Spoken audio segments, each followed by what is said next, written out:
ഡൽഹിയിലെ നിയമസഭാ തെരഞ്ഞെടുപ്പിലേറ്റ വൻ പരാജയത്തിന് തൊട്ടു പിന്നാലെ ആം ആദ്മി പാർട്ടിയും വലിയ പ്രതിസന്ധിയിലേക്കാണല്ലോ ഇപ്പോഴുള്ളത്.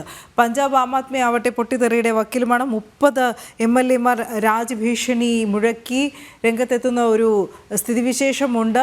അരവിന്ദ് കെജ്രിവാൾ അനുനയ നീക്കങ്ങളുമായി നേരിട്ട് തന്നെ എത്തുന്നുമുണ്ടെന്നാണ് മനസ്സിലാക്കാൻ കഴിയുന്നത്. ഇന്ന് ഭഗവത് മാനുമായും ഈ MLA-മാരുമായും ഒക്കെ അദ്ദേഹം ചർച്ച നടത്തുമെന്നും മനസ്സിലാക്കുന്നു.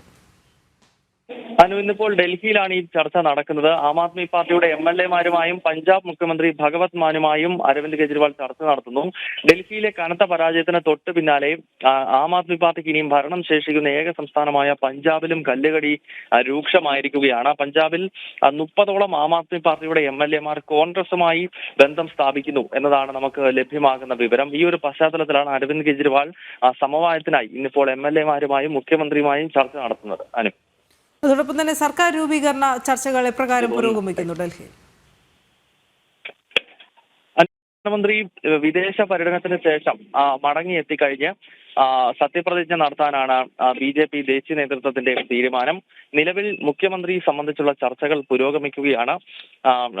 പർവേഷ് വർമ്മയുടെയും വിജേന്ദർ ഗുപ്തയുടെയും അതോടൊപ്പം തന്നെ വനിതാ മുഖം രേഖ ഗുപ്ത തുടങ്ങിയ നിരവധി പേരുകൾ ഇതിനകം ഉയർന്നു കേൾക്കുന്നുണ്ട്. എന്തായാലും പ്രധാനമന്ത്രിയുടെ ഫ്രാൻസ് US സന്ദർശനത്തിന് ശേഷം സത്യപ്രതിജ്ഞ ഒരു വലിയ ചടങ്ങായി ഒന്നെങ്കിൽ രാംലീല മൈതാനം അതല്ലെങ്കിൽ നെഹ്റു സ്റ്റേഡിയം തുടങ്ങി ഏതെങ്കിലും പ്രധാനപ്പെട്ട മൈതാനങ്ങളിൽ ഒരു വലിയ ചടങ്ങായി മാറ്റാനാണ് BJPയുടെ തീരുമാനം. നിലവിൽ മുഖ്യമന്ത്രി, ഉപമുഖ്യമന്ത്രി തുടങ്ങിയ സ്ഥാനങ്ങൾ സംബന്ധിച്ചുള്ള ചർച്ചകൾ വളരെ സജീവമായി നടക്കുകയാണ്.